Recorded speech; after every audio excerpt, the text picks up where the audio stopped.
বাংলাদেশে অনেক লোকই আছে, আমি নিজেই শুনেছি যে এই মির্জা ফখরুল ইসলাম আলমগীরের একটা ঘটনা শুনছি যে উনি নাকি গেছেন ভোটের জন্য, ওনার এই তো বললো যে ওনার গেছেন, ওনাকে এক বৃদ্ধা মহিলা বলতেছেন যে বাবা তুমি তো লোক ভালো, তোমাকে তো ভোট দিতাম, কিন্তু তোমার মার্কাটা তো ভালো হয় নাই।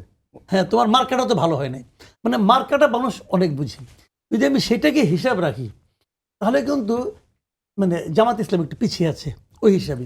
এই কারণে 2008-এর নির্বাচনের পর এই সময়ে বাংলাদেশের মানুষ দাঁড়িপাল্লা মার্কাটা দেখে নাই, একদমই দেখে নাই। কারণ 2014-তে তারা নির্বাচন করে নাই, 2018-তে তারা নির্বাচন করেছে ধানের শীষ প্রতীক নিয়ে, 24-এ তারা নির্বাচনে ছিল না। এই সময় কেউ দাঁড়িপাল্লা মার্কা দেখে নাই। এমনকি রাজনৈতিক কর্মকাণ্ডও তারা দাঁড়িপাল্লা মার্কা নিয়ে এই সময় করতে পারে নাই।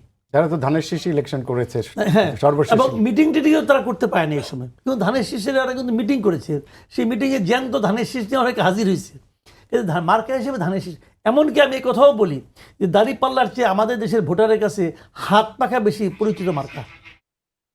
ইসলামী শাসনতন্ত্র আন্দোলনের জি, এদেরটা পরিচিত। এই কারণ এটা তো হাসিনা সব ম্যাক্সিমাম নির্বাচনের সে একমাত্র বরিশালে চট থাপ্পড় না খেলে হয়তো বাকিটাও করতো। বরিশালে মেয়রে যে চট থাপ্পড় খেয়ে তখন তাদের মধ্যে অভিমান তৈরি হয়েছে। অভিমান হইতে পারে, কিন্তু অভিমানকে কিন্তু একদম হালকা করে দেখেন না। সেই অভিমানজনিত কারণে তারা হয়তো 25-24 নির্বাচনে যায় নাই, তাহলে আমার ধারণা এখানেও যাইতো। কাজে কিন্তু সেটা ব্যাপার না। ব্যাপারটা হলো মার্কার কথা যদি বলি তাহলে হাত পাখা কিন্তু দাঁড়িপাল্লার চেয়েও মানুষের কাছে বেশি পরিচিত। সেক্ষেত্রে একটু পিছিয়ে আছে জামাত ইসলাম তার মার্কাটা নিয়ে।